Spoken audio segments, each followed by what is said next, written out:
Welcome, everyone. I am Glenda Dawson, and this is LD, and you're watching Glenda's Dragon's Den.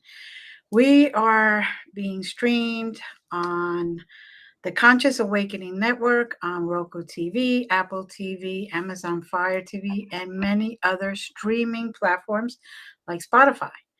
So, just wanted to say hello and thank you for watching us and following us, and continue to send emails and messages. We love to hear from you. Just keep at least one car length back for every 10 miles an hour, please. Anyway,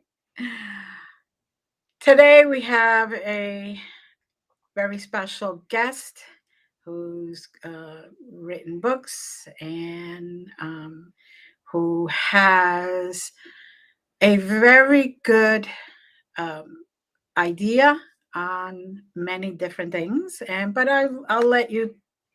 He has one idea? I'll let you Just one? hear from him. This man only has one idea? No, many. Oh. Many. Okay. Many. Just checking. Many. So, welcome, Gerard. How are you? Thank you, Glenda. Thank you. And I can assure you, I have one idea, but I have a lot to say about it. Um, Thank you. It's so nice to be here and to be on your show and have this opportunity. Thank you for being here.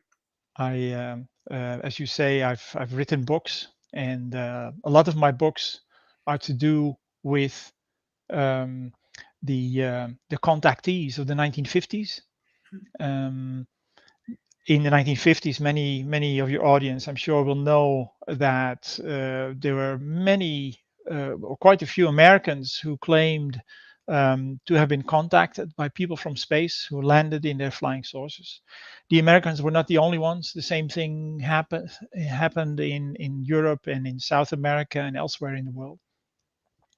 But I didn't start out um, writing books on those contactees and their experiences. I about 40, almost 45 years ago now, I started out as a student of what is known as the Ageless Wisdom teaching. And the Ageless Wisdom teaching is a body of teachings that was first reintroduced to the world through Madame Blavatsky. I don't know if you've heard of Madame Blavatsky, Helena Petrovna Blavatsky, in the late 19th century. And in fact, she was the first. She's written several major books, such as The Secret Doctrine and Isis Unveiled. And she, but it, in her work and through the Theosophical Society, she was the first to propose the fundamental nature of consciousness as the basis of our reality, even our objective reality, and the evolution of consciousness. Mhm. And she stated that through the evolution of consciousness has evolved a kingdom in nature above the human kingdom. So consciousness has evolved from, say, the mineral through the vegetable, through the animal and the human kingdom, but doesn't stop there. It continues to evolve, and the the people that we know historically and from mythology as Hermes and Hercules and Rama and Krishna and Buddha and Jesus, Mohammed, they are the exemplars of this fifth kingdom in nature, above the human kingdom, and they are the examples of what consciousness looks like above the human kingdom, and we can see their influence in world history.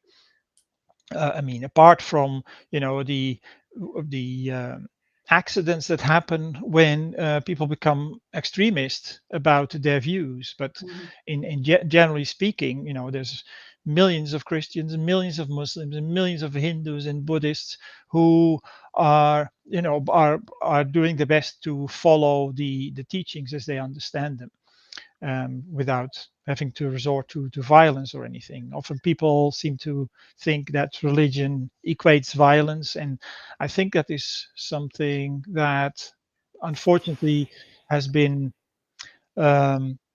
reinforced that idea in in recent times. But generally speaking, the teachings that are at the foundation of religions Mhm.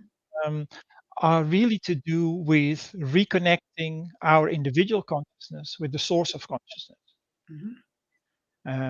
Every world religion, if you look at the essentials, apart from the dogma that has been built over centuries, when you look at the essentials, every religion expects a new teacher at the beginning or the end of a new age. Mhm.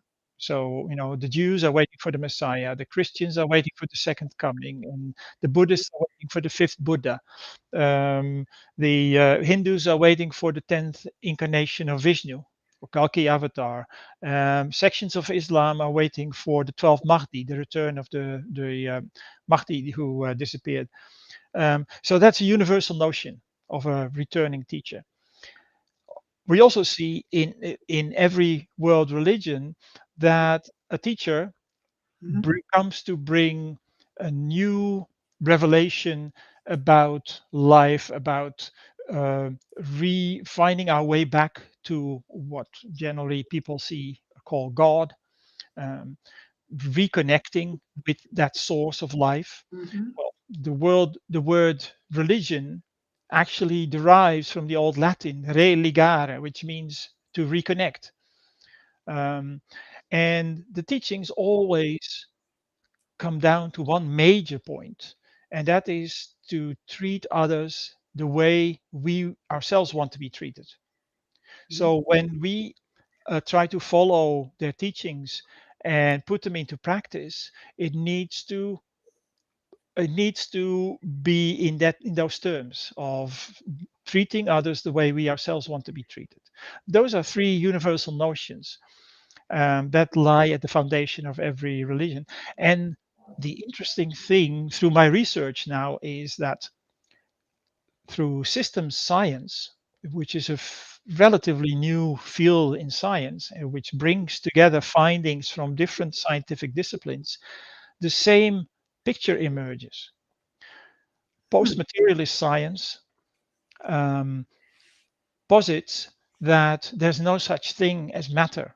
Of course, there's physical objects all around us, and we can touch them, and we can throw them, and we can drive them. Um, except when you go deep down, into the atomic structure of things, there's more emptiness than things to hold on to. There's actually no things to hold on to on that atomic level. It's really very fast spinning electrons and combinations of these energies that form clusters, and these clusters must be informed by some kind of intelligence. The latest science says, and this is what brings into being all the objects around us. The objects around us, of course, most of them are the product of our ingenuity, of Mhm. human um, inventions, etc. But everything around us also includes the planets and the solar system and the galaxies and everything like that. So in science, we see very much the same nowadays, very much the same notions that Madame Blavatsky um, posited in the late 19th century. Of course, coming in with such radical new ideas, she was slandered, she Mhm. was ridiculed, she was labeled a fraud. Not to mention her gender. Yeah, there's Mhm. that. Yeah, Mhm. absolutely. Women don't do things like that, and she was a woman of nobility too. Um, and so there was a report even that was commissioned by the Society for Psychical Research that absolutely that concluded that she was a fraud, Mhm. except 100 years later in 1986 the same Society for Psychical Research, the SPR, um, had a review of that report, and it was fully retracted. It was entirely retracted. Mhm. Um, so that's where that's where my roots are. Studying the ageless wisdom teaching. Her work, Madame Blavatsky's work, um, were expounded, elaborated on by other people like Alice Ann Bailey, um, Helena Rearick, Mhm. Murdo MacDonald Bain, various others, some of whom studied with members of what I just mentioned, the fifth kingdom in nature, who are also referred to as the masters of wisdom. Mhm. Um, and Yeah, these masters of wisdom, at least the ones who accept, say, people from our regular humanity Mhm. as students, temporary students. Uh, Most of them are in the Himalayas, in Tibet, Mm. and there's one particular monastery that has been known to host several of the names that I just mentioned. Now, imagine that when I read I'd read George Adamski's books. Flying Saucers Have Landed, Mhm. Inside Spaceships. I don't know if you're familiar with these books. They were published in 1953, 1955. Very well known. Have been reprinted, are still being reprinted by various publishers. Um, the first book, Flying Saucers Have Landed, was co-authored with an Englishman who wrote the first historical overview of accounts of extraterrestrial visitors and UFO sightings in later years. Um, and the second part was written by George Adamski. He um, he gave his account of his first contact encounter with a man from space in the California desert that happened on the 20th of November in 1952.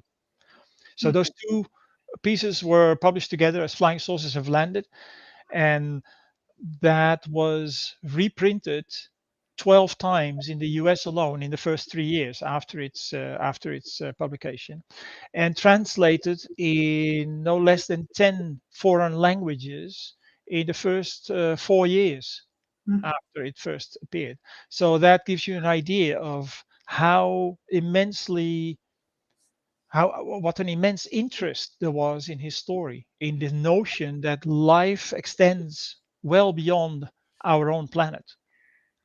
Now, And our own lifetime. I'm sorry.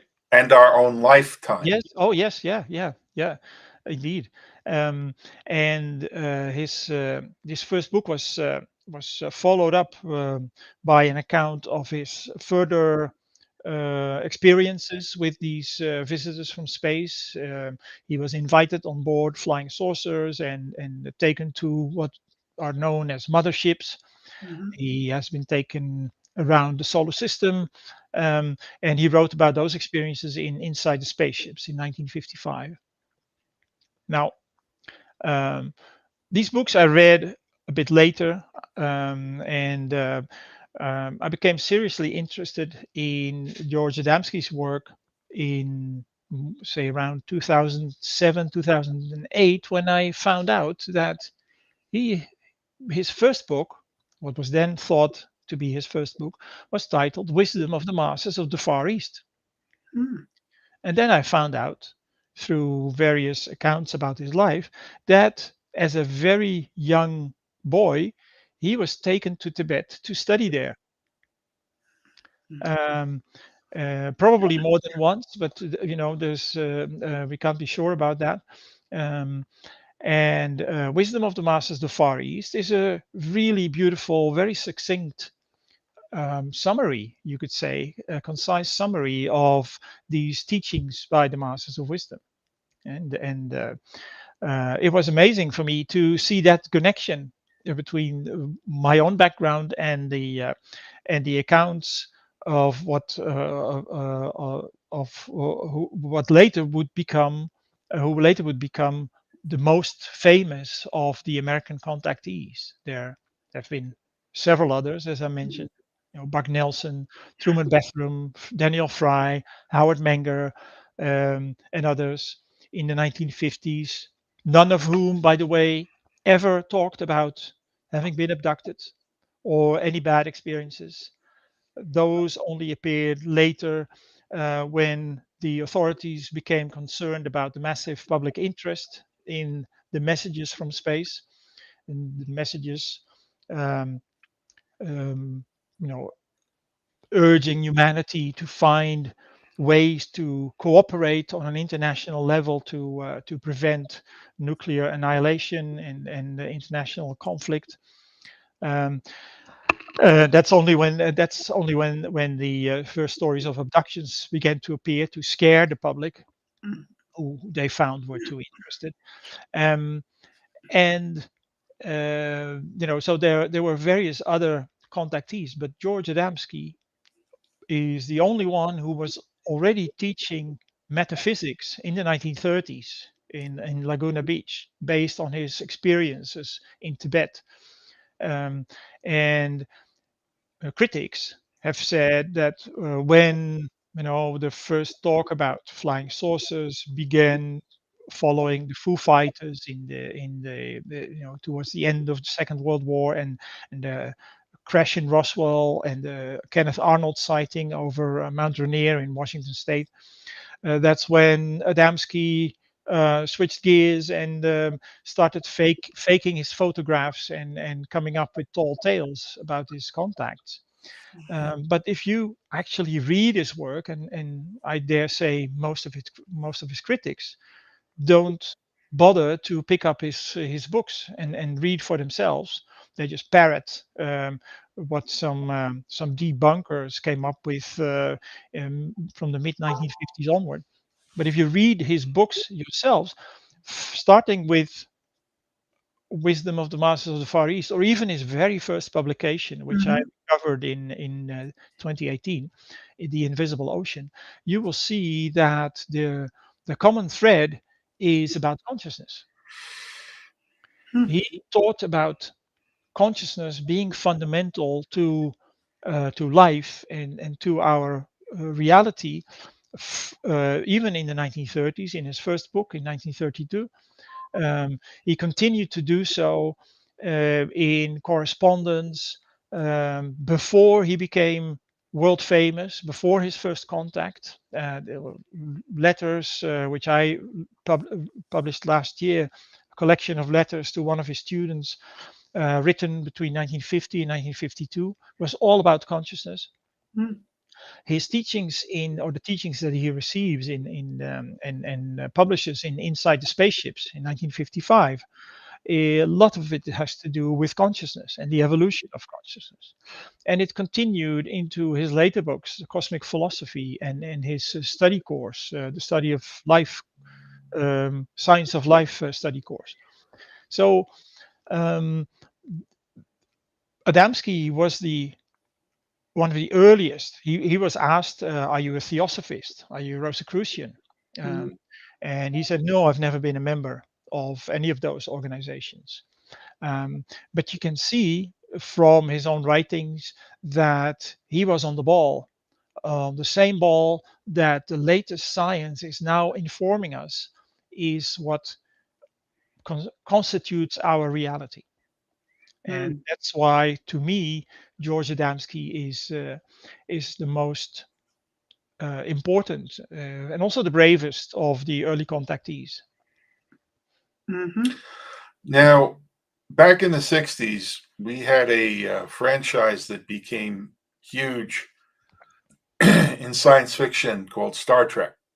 Mm, And that introduced a lot of the cooperative foundations you're talking about. And I found it interesting that in its next uh, generation, literally, you found an enemy called the Borg. And the Borg's warning was, you will be assimilated. I found it very telling that that became a warning because we've already been assimilated. And the powers that be are trying to tell us that assimilation is the enemy, that we're not all of the same mind, that we aren't all the purpose of love and unification and omnism and all of that. How does Joe Campbell fit in with all this for you? Uh, Are you familiar with Joseph Campbell? I've heard his name, but I'm not familiar with his work. I must Well, admit. he's sort of the godfather behind the concept of Star Wars and the Force, and the Right, fact that we are all connected to this intelligence, and we can choose to be on the positive side of it or on the destructive side of it. right. So he's done a fair amount of work as well. I don't know that he's quite as much of an academic as Adamski, but conceptually he's very popular here. I was just curious if, Hmm. but Yeah. Well, see, Adamski wasn't an academic, but he was a very visionary teacher, metaphysics Mm, teacher, and of course he had the advantage of these very many experiences of contact with more highly evolved human beings from other planets. And the question that you bring up is really interesting. Even though I'm not familiar of course, I'm aware of Star Wars and I've seen the first trilogy, and I'm not familiar with Joe Campbell as such, um, but it does touch on the fear that many people have when you start talking about international cooperation mhm, and working together to tackle global problems. There's a lot of resistance in certain circles because people are afraid that we are moving towards a new world order, um, where everybody is forced to think the same and etc. And my answer always is we shouldn't confuse unity with uniformity. mm, There's difference. Uniformity is what fascism will bring. Fascism divides people up in different uh, sections, and every section has to or fits a certain model or view of that section of humanity or society, and you can't think outside the box, and you have to fit in that particular strata of society. And unity is nothing to do with that. Unity comes out of the greatest possible diversity. Unity can only exist, meaningfully exist, if it is created out of the greatest possible diversity with people from all walks of life and different backgrounds and with all different talents coming together to work for the greater good, to work for a higher purpose. And we can see in the world how much that is needed. mm, um, if we continue in the current in our current line of thinking and or looking at the world, our current view of the world, competing with each other because we think that is diversity, um, we will compete each other into oblivion. We mm, will compete ourselves into oblivion because the world cannot stand any further economic growth in terms of uh, the exploitation of natural resources, the pollution of the air and the water, uh, and the changes that brings to the climatic structure systems in the world. We are destroying our own planetary home mhm, by competing, trying to compete our way out of what, out of do it, that need to always be better than the next person or the next country or the next power block. That is what is killing us.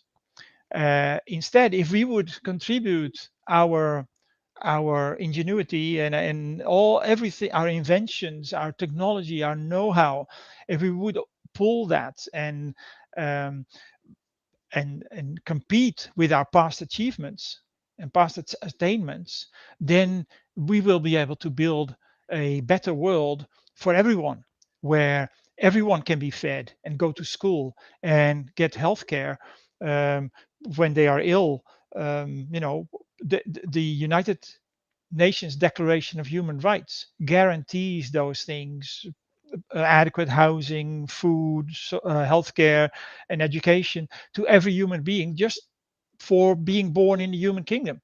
Mm. And that connects entirely with the golden rule, to treat uh, others the way we ourselves want to be treated. It Mhm. is right up there. It's the highest human aspiration. Except our political, economic, financial systems are still built on, say, the notions of the past 2,000 years that are based on the idea of instilling the sense of individuality. An The illusion individual, of separation. it's based on the illusion of separation. Of course, that has brought us an important feature, that realization that we are individuals Mhm. and that we have our own individual responsibility, but it has crystallized, as I write also in my latest book, in the chapter about the paradigm shift that the world is now going through.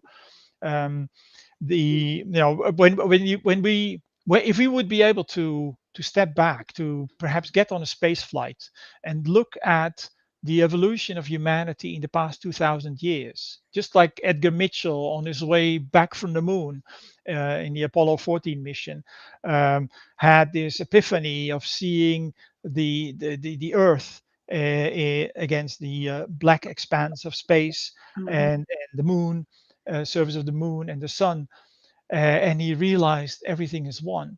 If we would be able to get on a space flight and get a similar holistic look, take a similar holistic look at our evolution over the past 2,000 years, we would see that it's these characteristics, individuality and idealism, that we have acquired, and we can recognize those in uh,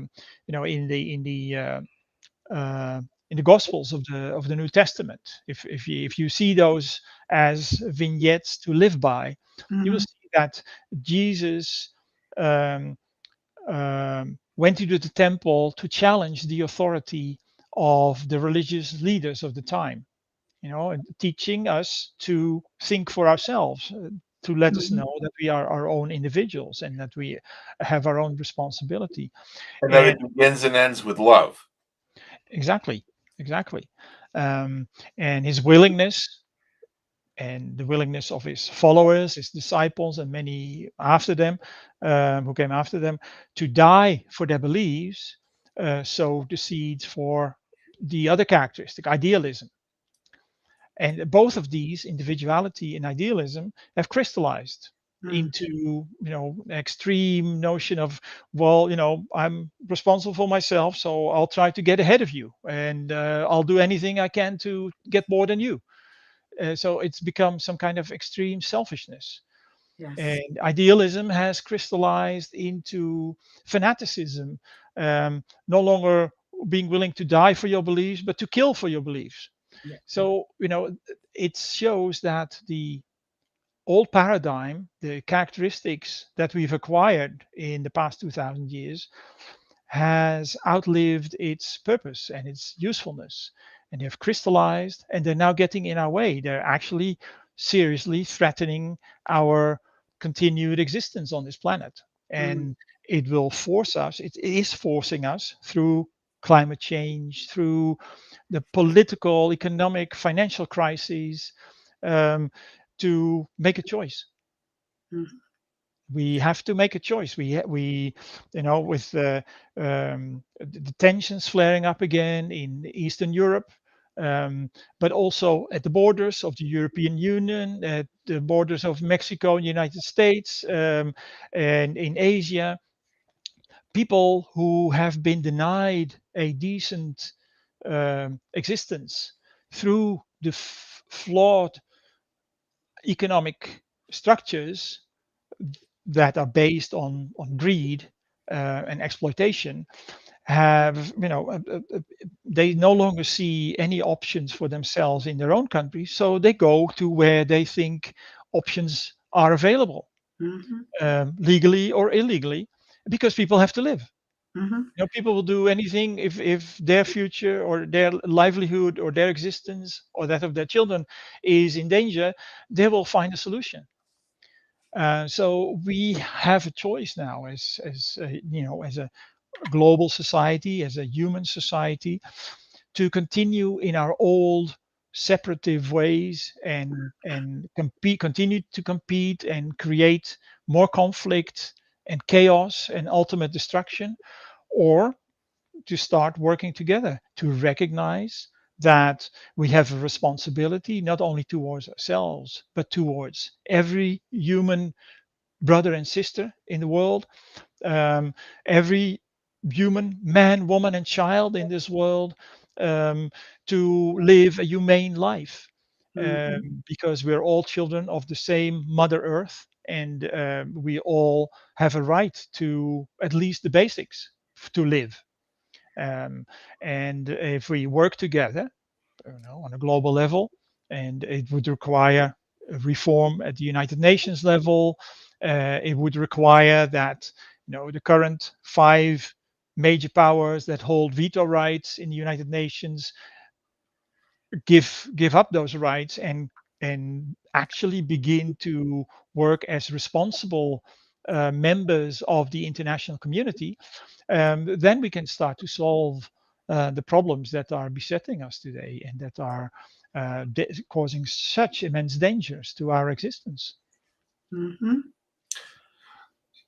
The original foundations that you're speaking of were part of an oral tradition. And as part of an oral tradition, they had the flexibility to adapt as times changed, as needs adapted, to speak to that next generation so that next generation could continue to spiritually evolve. And then the Gutenberg press was invented, and these things became stagnant and even more so over time. So those that hold the 2,000 years old ideals in the little picture, the minutia, the saying that God is in the details. Well, maybe you want to leave those details to God and focus on that big picture of unity. But, again, countries as far back as only 250 years are still holding on to the tenets of what was drafted back then, which is not quite applicable to the needs of the community and the evolution of science and socialization as it is today. So it's a tall order because everything is based on the illusion of borders and flags, and that being more important than humanity as a whole. So what's the solution? What's the solution? Well, if I had the solution, I would probably be president of the world, um, or probably not. You get my No, vote. I agree that um, there's I don't know how you put it, but I agreed with that. What I'm not sure that I agree with is that it's also the problem started with the invention of the Gutenberg press. Um, because printing technology existed in China much longer. It was invented much earlier in China, and of course there have been uh, copies made, handwritten, of biblical texts and pre-biblical texts in India.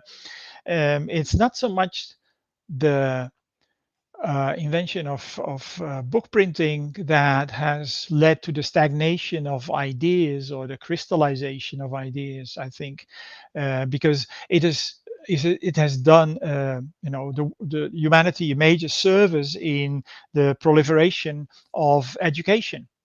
It has helped huge swathes of humanity to become literate and to educate themselves. um, like everything else, like money, like religion, like politics, it's what you do with it. Mm. Um, and the solution, to me, is that we don't try to force others to see the world the way we see it, but to encourage each other to do the best for the world that we can, to find our talents, to develop our talents, and to overcome our inhibitions or our conditioning, um, in order to make that contribution and be responsible members of society, of our communities. Um, like you say, not necessarily limiting our identity to a flag or a national borders, things like that. And that's where I agreed with you, um, because in the end we're all human. In the end we all have the same basic needs, basic human needs, and we all depend on this planet for our lives, for our sustenance. um, and the fact that brothers and sisters from other planets are visiting us Mhm. to let us know that you are not alone in this vast expanse that looks empty to you from your particular point of view, which is not particularly advanced, our Mhm. point of view as humanity. Um, no, their it is their love, it is the love of God that they express and manifest. I'm using God very loosely as Mhm. in the sense of creator or the origin, the source of life and Cosmic consciousness. consciousness. Yeah, yeah. Um, it's that fundamental love that they manifest, and that they express by coming to visit us, taking the trouble to visit us, and to help us expand our understanding of life and the universe, of life and consciousness. Um, the if you read, people who haven't read Inside the Spaceships, I would urge them to get a copy. It's still easily available, secondhand or even in print, in paperback nowadays. Get a copy of Inside the Spaceships, and you will be wowed by the the palpable love that speaks from those pages, from the wisdom that Adamski was asked to share with the world and with humanity. And um, it is it is through the expansion of our perception of ourselves as living units on this planet, by showing us, hey, we are here even though we are not from your planet, Right. that I think will be instrumental in the paradigm shift that is taking place. The Mhm. in religious terms, you might call it a new dispensation, as George Adamski also referred to it. And maybe if you'll allow me, I'll quote George Adamski literally from a lecture that he gave in 1955 in Detroit, and Please that's do. where, I'm sorry. Please do. Yeah, that's where he said the main thing is not a question of sources, my experiences, or anybody else's. The main thing is what is really transpiring in this world. That is more important than any individual or phenomena that is taking place at this moment. He said that in 1955. It's not so much the sources, they're not here to entertain us or to create a paranormal experience for people who are interested, Right. or to um, bedazzle the minds of the gullible. They are here because this is a crucial time in our history, in Mhm. our evolution, um, and they are here in support of that event, of that choice that we are making at this time, even though most people don't think of this time as making a choice, but that's really what we are doing, and what circumstances are forcing us to do, circumstances of our own making largely, but at the same time circumstances that are formed from cosmic influences, that most people have no idea about, because we're only, a small speck of dust in the immense span of the universe. And there's Blavatsky writes about it. Other teachers in the wisdom tradition write about it. There's colossal streams of energy, just as matter, as I started out Mhm. talking about, is like a condensed form of energy. Um, there's huge, significant, very powerful cosmic energies impinging on not just our planet but also our solar system, and they are cyclical. So we have now moved out of the energies that were related to the cycle of the Piscean age, the constellation of Pisces. Mhm. At any astronomical, not astrological, but astronomical observatory, you can see they will be able to show you that our solar system has moved away from its alignment of the past roughly 2000 years with the constellation of Pisces, and is moving into a similar alignment with the constellation of Aquarius. Mhm. Um, of course, say the mainstream scientists will not admit to the notion that there are energetic influences from those distant constellations. Right. But at the same time, science also says that everything is energy and everything is interconnected. Well, at the Uh, same time, we have oceans that are moved by the force of a fairly dormant body in our proximity called the moon. exactly. So, if you're going to tell me that there is no influence of forces outside of our ability to perhaps sense them, I just point to that, you Yeah, know, yeah, and and rightfully try and so. stop that ocean if you think you're more powerful. Exactly. Um, and so there's these enormous cosmic influences that shape human society, human civilization, I should say, as it has over the past 2000 years, with the characteristics, very valuable characteristics of individuality and idealism. Mhm. But with the incoming new energies of Aquarius, we now have to learn to put those characteristics to use for the greater good, Right. and to move into to move towards building unity out of the chaos that we have created by adhering to those crystallized notions Mhm. of those same characteristics. And And it try and is find a frequency of harmonic as opposed to dissonant. yes, yes, well put, yes.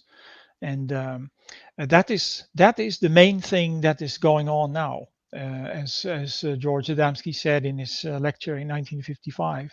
And that's another example of what makes him, to in my mind, the most visionary of the contactees. Mhm. And he's always remained the most influential, but also the most ridiculed, derided. Character assassination doesn't begin to describe what was leveled against the man. He was laughed at, he was ridiculed, he was falsely accused of fraud, um, simply because, well, he was not an academic, and he was known to sometimes in his talks to ramble a bit, although he has also given very inspiring talks where he spoke mostly about spirituality, and less so about the actual sources, even Mhm. though he had experience, physical experience on the spaceships, and he knew more about them than most other people, and especially more than even nowadays, the military people who are involved in investigating the craft that they've retrieved from crashes, or they have tried to reverse engineer. Um, but his his vision, his understanding of life and the significance of this time in history was um, second to none. And And that's what I was referring to when I referred to him as an academic, because in every civilization or even in every country, their academia is very much tailored to their culture. But to me, he was a universal academic because he had that broadened experience of being out of the box. yes, very true. Well, I hesitate to call him an academic because in the 1930s, as I said, Right. he worked as a metaphysics teacher, and his students um, endowed him with the title of professor, even though he didn't have an academic degree. He continued to use that for some time until many newspaper reports started to appear about his first experience contact in the desert, and of course he could not risk being accused of what you call that, misrepresenting himself Mm-hmm. as an academic, which of course he was accused and um, it was held against him that he was known as a professor to his students. In the early newspaper reports, that title crept in. It was copied by the first reporters reporting on his case. Um, Confusion also occurred because he resided on Palomar Mountain, where we also have the Palomar Observatory, Mm-hmm. official California Technology Institute observatory, where actual professors were working. Um, he had his own small amateur observatory with two smaller telescopes through which he took several unique photographs of spacecraft in space or in the atmosphere or around the moon. And yeah, that was held against him. That he faked his photos. He was a fake professor, etc., etc. So that's why I uh, I hesitate to call him an academic, but I understand where you're coming from, and I call it's myself a conduit. ah, Everything else is inconsequential. All I am is a conduit. yeah, that's I suppose that's a good way of looking at it, and in a way, I'm a conduit in the sense of trying to um, put forward the ideas and the messages of that Adamski received and several of his fellow contactees Mm-hmm. against the vilification that followed, especially and I find that very frustrating. Many serious UFO researchers, people who call themselves serious UFO researchers, who focus only on the physical metrics of how far was it, what was the azimuth of the sighting, and what was it made of, or how can it be reverse engineered, or do you have photographic evidence? Right. um, they objected, um, all of them, they objected to the spiritual aspect Mm. that Adamski spent so much time explaining and focusing on, because as the quote illustrated that I just read out, that's what it's really about. It's Mm-hmm. about our growth as human beings, our expansion, um, the expansion of our mind, but also of our awareness and our experience of life. We have to go beyond the limitations that we have placed upon ourselves. And limitations of our ability to perceive Right. in the Precisely. physical plane. I'm going to try and shift gears for a moment because we're inside of 10 minutes and I don't think we've put up any of your contact information or anything else. And I want to make certain, because we'd love to have you back, Right. but this program is going to go for another 8 or 9 minutes, and I want to get some stuff up there. How do you prefer people to become acquainted with you? Well, my books can be found on Amazon and Barnes and Noble and many other um, online bookshops. And there's the link. More, more. Thank you. Yes. Yes. Thank you. More about me can be found on my website, bgapublications.nl. It's in English, And and there's the link. yeah, there we are. And more information about Adamski can be found on a website that I made, with a biography and uh, concise summaries of his teachings, philosophy, his mission on the adamskicase.nl with dashes, the dash Adamski dash case.nl. Um, and yeah, There's that there's one's not coming a up. lot of information to be found there.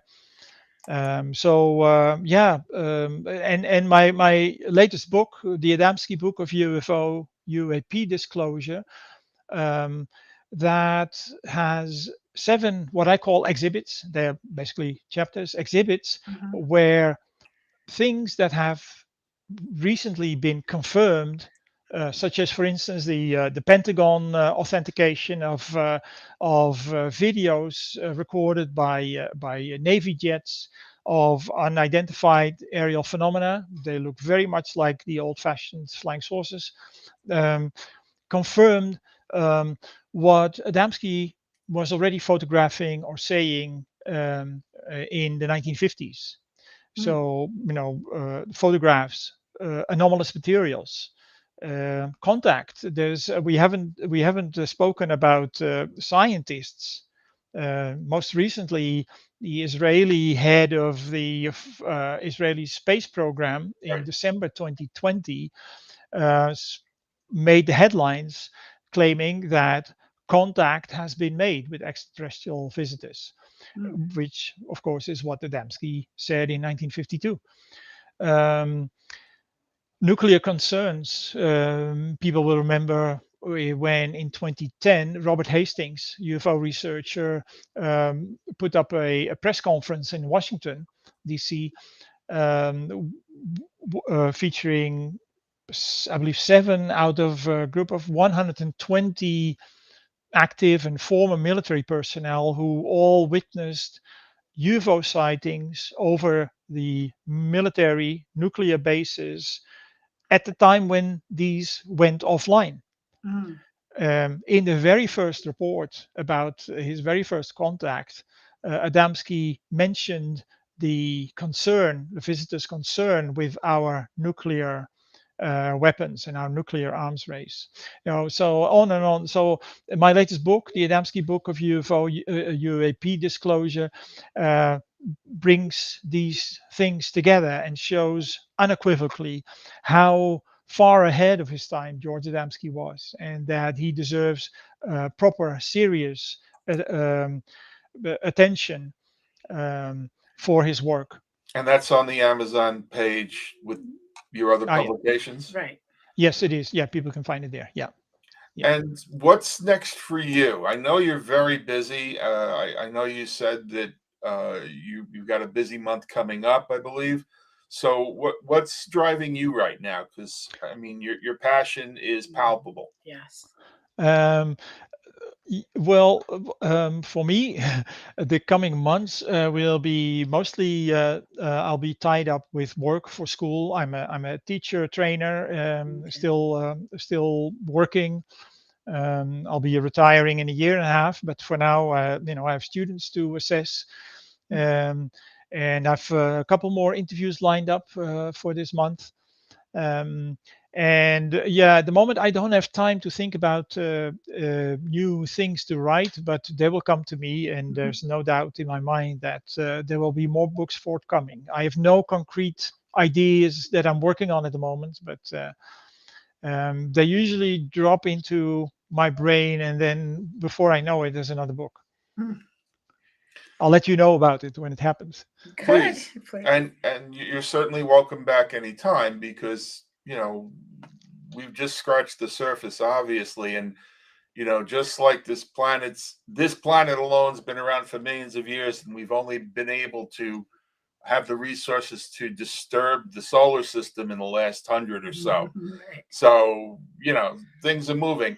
How do you see us getting from where we are to where we need to be? Do you have any vision of how that can transpire?